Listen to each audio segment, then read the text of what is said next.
Well, I've been on record many times on this channel saying that I'm not a believer in Lapras VMAX. Don't feel as if it's very energy efficient, takes a lot of energy to do big damage. But now in Rebel Clash, we do get one card that's going to really help bring that damage cap a lot higher and for a lot easier as well. And I think it's being overlooked in the Rebel Clash format. Let's have a look at Lapras VMAX.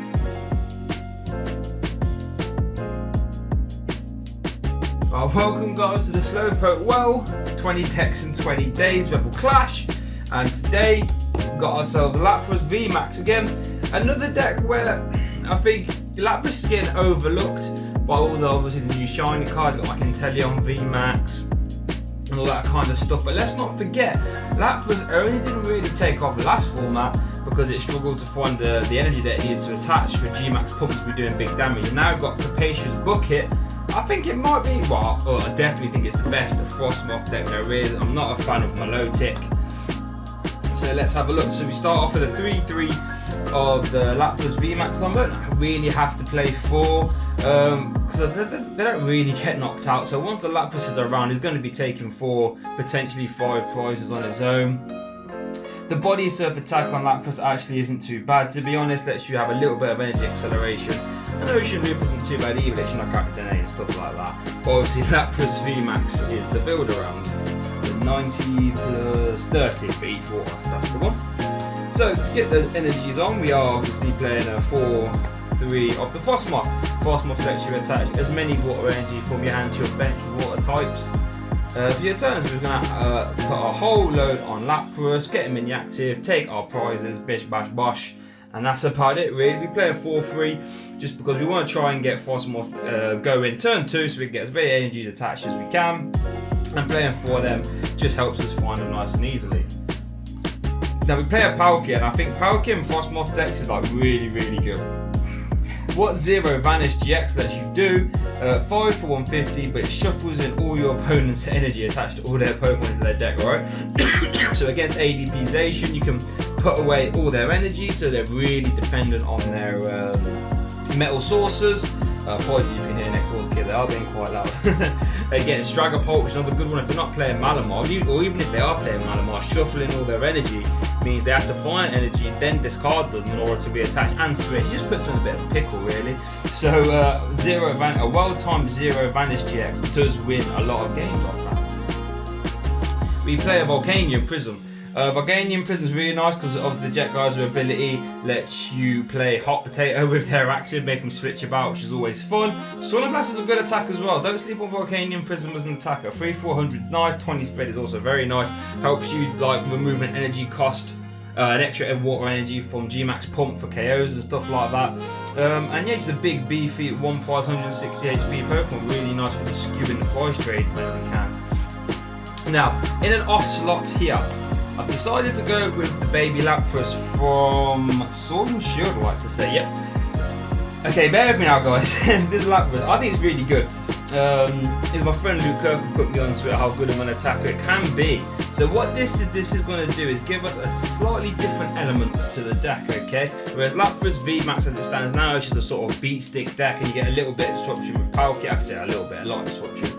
But what Lapras lets you do is have another layer of that. What this baby Lapras does is for 4 energy, 70 damage, you may put 2 energy attached from your opponent's active Pokemon into their hand, okay? And as you know, stuff like Inteleon VMAX, Team Melgord, all these, anytime you can return energy is really good, okay? But returning 2 is really good. So like I said, against stuff like Dragapult, if they're not playing Malamar, you just go whoop, put both their energies attached, and if they haven't got energy on the bench, there's not a lot they could do really, like they ain't attacking next turn. So yeah, I think it's really nice. If you can get it going, 4 energy is quite a lot, I'm not going to lie. I have pulled it off in some games, and when you do pull it off, it really is strong. So if you can't get a Zero Vanish out, or you try Zero Vanish, I quite like having the backup Lapras. Play 1 Dedenne so we can draw through, because we need to get a ton of energy, we need to get Frosmoth going, so being able to discard your 6 is always nice.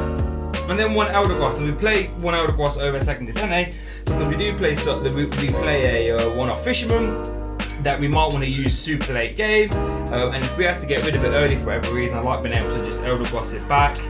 And then also Eldegoss lets you grab supporters, so I don't think there's not a lot to not like there. We play 4 Professor Research, 3 Marnie, and then 3 Boss's Orders. The reason we play the 3 Boss's Orders is because we don't really want to be like hitting into one prize. They're going to start promoting Jirachis if they're a bit behind, you know, and once you get like 5 or 6 energies on your Lapras VMAX, you don't want to be taking one prize at a time. So what Boss's Orders just lets us get around that, really. Lets us pick our targets with the baby Lapras as well and stuff like that. So I quite like the 3rd Boss's Orders here and potentially 4th with Elder Boss. 3 Minds, we have a little bit of disruption whilst having our supporters help us draw cards as well. And then 4 Research, because I love Research.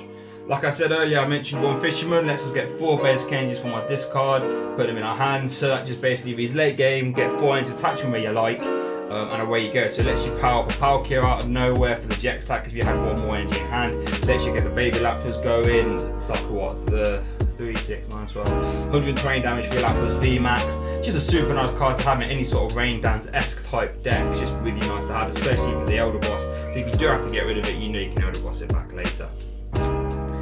We play 4 Quick Ball, 3 Communication, and then we just grab the Evolution Incense while we're here. They're all kind of similar. The reason why I've gone for this split, again, because we need to get our basics down. We play quite a lot of Pokemon, so Communication should always be live. If you want to change this count here, that's fine. I think the 4 Quick Ball always stays. Evolution Incense just lets us get our Frosmoth out nice and easily, but Pokemon Communication does let us search our Lapras VMAXs as well as our basics as well. Lets us search out everything. So if you want to go to like a 4-1, I'm not against that. If you want to go to a 2-2, I wouldn't be against that either. Play 3 Switch. Now we play 3 Switch because the slight thing with Frosmoth's lifestyle ability is it has to be to our bench, okay? So we can't just start with a Lapras V and just go attach of energies to it. It has to be on the bench. So what Switch lets us do is attach to our bench and then just switch our active. So nice and easy. Or if we like, you know, it's just a nice card to have really, especially if you have to attach to your bench. You need to be flexible in what's in your active. 3 Switch lets us do that. Whilst we're there, I'm going to get out the 2 air balloons as well. 2 air balloon, not floatstone geezers. Don't know where my air balloons keep going. Again, similar principle. We like to just stick this onto a Frosmoth ideally, because that just gives us a pivot for the rest of the game, which is always nice. But again, most of our stuff has 2 retreat anyway, so air balloons is almost like a floatstone in most scenarios. Now here's the card that puts this deck, I think, back in contention for being the best Frosmoth deck, and that's the Capacious Bucket. Search your deck for 2 water energies, reveal them and put them into your hand. So at any time attaching that to Lapras is an extra plus 60, and just lets us fulfill our attack cost for easier. It's half of this Lapras and it's just under half of the Palkia GX attack. So this just lets us thin our deck nicely, attack his energies nice and right away, very good. Really nice card. 1 energy retrieval. Now the reason why I've gone for 1 energy retrieval, you might probably want to play a couple more, is because we've got the Fisherman. We don't obviously want to be taking too many cards out of our discard pile with retrieval if we've got the Fisherman there to fall back on. So if you wasn't playing Fisherman, you could very easily do something like this. I'm not against that at all. I just like being able to just Fisherman out 4 at any time. And I think because we do play a decent amount of energy, as you will see, I don't think getting them out of discard is strictly necessary. You could even potentially go to something like this. I think there might be too many full buckets though in that scenario. But I think 1 retrieval is kind of nice. I wouldn't mind a second. 2 Chaotic Swell. Backwards card is a Chaotic Swell. Couldn't form over one of them either. You could want Viridian Forest here, and if you wanted to be the sort of most consistent version of the deck, you could go with Viridians, but I think with the Capacious Buckets now, I think finding 1 energy for your stadium can be better suited other ways, really, to be honest. Again, if you want to be the most consistent version, you can. Viridian Forest is the way to go, but for now I'm going to go with Chaotic Swell, because we don't really need any other stadiums outside of this. And Chaotic Swell just sort of stops your opponent getting that, or stops the Mali Dragapult from getting their Viridians and stuff like that as well. So I'm a big fan of Swell in here, and I think we got 11 basic waters. 3, 4, 5, 6, 7, 8, 9, 10, 11. Yeah. So like I said, I think this is the best Frosmoth deck out there, fellas. In all honesty, I'm not a fan of Milotic. I think this is the way to go. I think Inteleon VMAX, I don't think the best way to play that is Frosmoth. I guess some people do like to play with Frosmoth, but you know, that's that. You could put a Keldeo V in here as well. not really a big fan. I think if you want a skew price trade, you've got these 3 options here, all of which I believe are better. But Keldeo is a nice no-nonsense attacker. Really can't go. I mean, I'm not gonna tell you off for having a Keldeo being there again. But thank you so much for watching, guys. From the 20 decks in 20 days, Lapras VMAX. Shout out to the person, I forgot your name. I haven't got it on with me at hand. But the guy asked in the comments for this. You got it, baby. So thanks for watching, and I'll see you next time.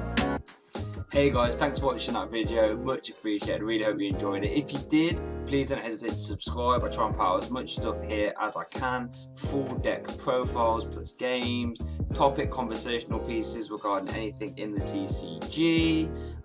Check out my Twitter, check out my Facebook. That's where I get most of the updates, sort of see what's going on behind the scenes, all that good stuff. Also check out the SoundCloud for the full bi-weekly podcast. If you're interested, if you like the conversational pieces, go check that out. But yeah, thank you so much for watching, and I hope you have a good day.